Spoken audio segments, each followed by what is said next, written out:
Good evening. I welcome you all to this instruction course of simplifying lasers for comprehensive ophthalmologists, tips and tricks.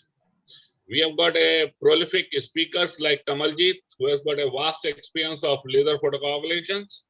Other speakers are Abhishek Sharan, Pranav Saluja, Manish Tandon, Vinod Kumar Singh, and Ashish Mitra. The aim of this very course is to make a general ophthalmologist well aware about the fact that a future burden of medical retina is likely to be there, and even if they are a general ophthalmologist, they can jolly well deal with medical retina at least, not the surgical retina. Just to give a brief history how the laser photocoagulation came into the ophthalmologist, I'll just put slide to this.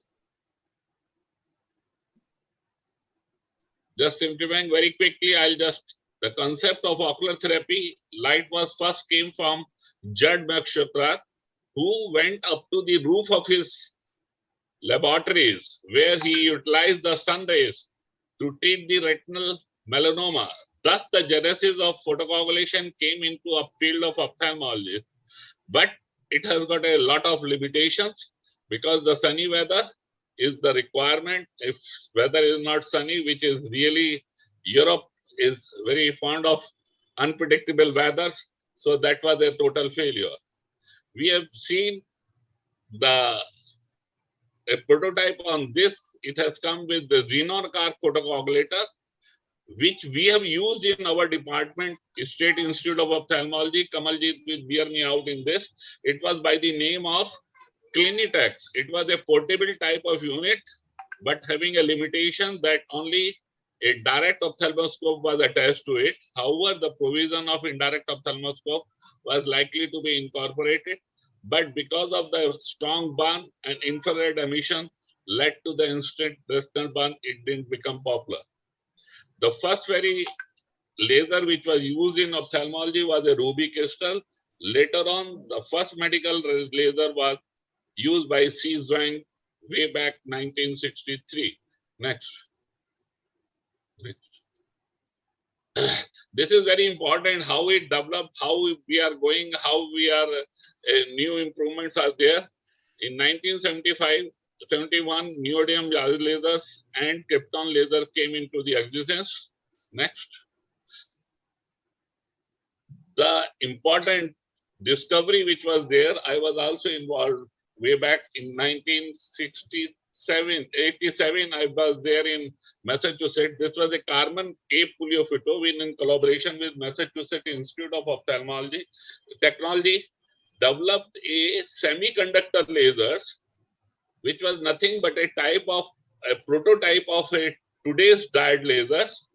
For first time was used for retinal photocoagulation, but abundant thinking in the line that mainly it was for choroidal lesions, because 80% of the diode lasers were absorbed by the choroid and only 20% was absorbed by the retina. So it was mainly thought to be used for the choroidal lesions, but later on further studies revealed that the whatever 80% is being absorbed by the choroid, the 50% of it is being taken back to the retina. Thus, it was equally important to be used for retinal disorders. So you can see the diode lasers does not require any hi-fi or bulky water cooling or air cooling system. Even no fan is required, and it was portable in nature. And thus, you can see that most of the endo lasers are diode lasers, which can be brought into the OT from your OPD clinics, can very well use for the laser photocoagulation. Next. This is just a descriptive or a physical more involvement, where they are mentioning that the krypton lasers has got a penetrability during the hemoglobins also. Nd:YAG is nothing but double frequency YAG is just a solid state type of lasers where it can emit the near green light, so it is useful for the retina. And diode laser is the invisible lasers. the future direction where we are going as far the laser is concerned is the sub-threshold micropulse laser. The advantage that it is nothing but a 810 nanopulse where there is a on time which is where the laser is pumped into it, and there is a off time. Off time gives the cooling effect to the retina, so the collateral damages are less. But I think a lot more studies are required to be done.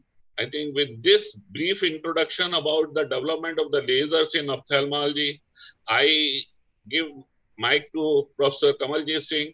He will speak on laser photocoagulation. Dr. Professor Kamaljeet Singh.